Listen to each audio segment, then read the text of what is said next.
একটি গ্রামে দুটো বন্ধু, একজন শম্ভু আর অন্যজন রতন। তারা কোনো এক বিকেলে একটি বারোয়ারি মাচায় বসে গল্প করছিল। শম্ভুর বয়স ওই 30 থেকে 35 হলেও রতন কিন্তু তার চেয়ে একটু বেশি বয়সের, মানে ওই 45 থেকে 50-এর মধ্যে। এই সময় শম্ভুর দিকে রতন তাকিয়ে বলল,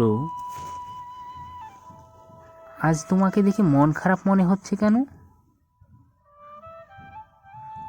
আরে তোমাকে তো বলাই হয়নি, এই দেখো হঠাৎ করে আমার মেয়ের বিয়ে লেগে গেছে। এখন হাতে নেই টাকা, কি আর করব বুঝতে পারছি না। এই নিয়ে বেশ চিন্তায় আছি। তোমার পরিচিত কোনো টাকা পাওয়ার মতো তেমন কোনো জায়গা আছে নাকি? আমার কিছু টাকার খুব দরকার ছিল গো, প্রায় 40,000 টাকা মতো লাগবে আমার। তেমন তুমি কাউকে চেনো? তেমন চেনা বলতে হ্যাঁ, বিষ্ণুপুরের মহাজনের সাথে আমার ভালো পরিচিত। তিনি সুদে টাকা দেন, গেলেই টাকা দেবেন আশা করা যায়। বিষ্ণুপুর সে তো অনেক দূর, মাঠ পেরিয়ে যেতে হবে, ফিরতে তো রাত হয়ে যাবে মনে হয়। কি আর করা যাবে, চলো যাই, একটু তাড়াতাড়ি বেরিয়ে যেতে হবে, চলো একটু পা টেনে, না হলে উপায় নেই। এই বলে দুজনে রওনা দিল বিষ্ণুপুরের উদ্দেশ্যে।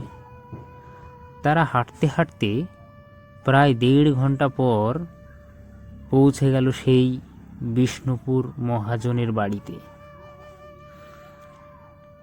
বাড়ি পৌঁছেই নমস্কার করল এবং মহাজন জিজ্ঞেস করল, কি শম্ভু, অনেক দিন পর, কি মনে করে? দেখাই যায় না তোমাকে আর। এই তো মশাই, একটু সমস্যার জন্য আপনার কাছে আসা। এ হলো আমার বন্ধু রতন। আমার তার সাথে ভালো পরিচিত, অনেক দিন একসঙ্গে থাকি, কিন্তু সমস্যা হয়েছে, তার মেয়ের বিয়ে, খুব টাকার দরকার। এই মুহূর্তে ওর 40,000 টাকা লাগবে, আপনাকে যেভাবেই হোক ম্যানেজ করে দিতে হবে মহাজন। এই মুহূর্তে সব টাকা দেওয়া হয়ে গেছে রে, তো তুই এসেছিস যখন ম্যানেজ করে দিচ্ছি, সমস্যা নেই। ঠিকঠাক সময় মতো সুদটা দিয়ে যাবি তাহলেই হবে, আমি দেখছি। এই বলে মহাজন তার ঘর থেকে টাকা এনে তাকে দিল। সে এবং তারা দুজনেই টাকা নিয়ে বাড়ির উদ্দেশ্যে রওনা দিল। এই কিছু দূর যেতে না যেতেই সূর্য ঢলে পড়ল দিগন্তের দিকে। আর কিছু দূর যেতেই আস্তে আস্তে অন্ধকার নেমে এলো। তারা দুজনে একটু জোর পায়ে হাঁটতে লাগলো। কিছুক্ষণ পর বুঝতে পারল রাস্তাটা যেন নতুন নতুন মনে হচ্ছে। রতন বলল, আমরা তো এই রাস্তা দিয়ে আসিনি, আসার সময় কোথায় চলে এলাম?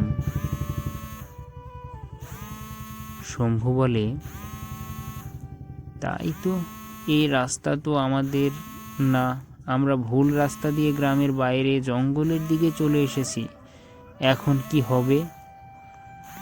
এই বলতে বলতে শাকচুন্নির আগমন। কি আর হবে, আমার ডেরায় চলে এসেছিস, ভালোই হয়েছে। আজ আমাবস্যা, তোদের নিয়ে মাস্তি করে খাবো।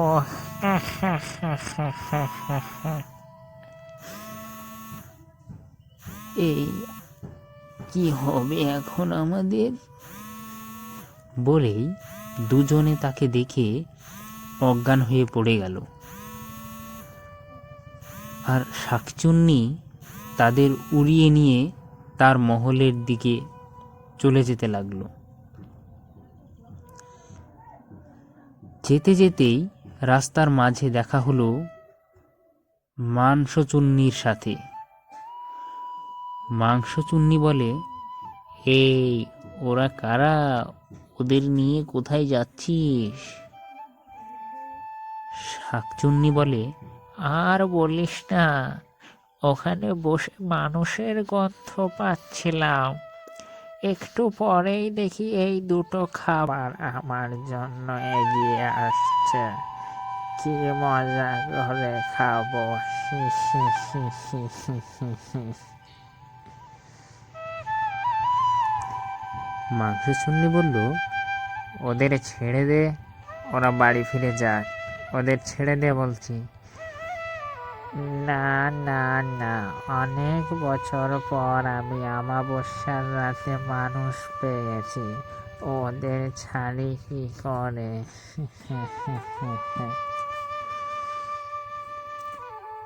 এই নাম বলছি, ওদের ছেড়ে দে। না, আমি ছাড়ব না, ওদের খাবো। তবে রে তোর খাওয়াবার করছি। বলে মাংসচুন্নি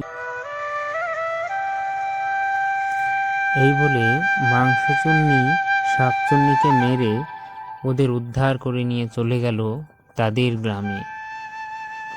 তাদের গ্রামের শেষ প্রান্তে মাঠের ধারে রেখে মাংসচুন্নি চলে গেল আবার ফিরে সেই গহীন জঙ্গলে।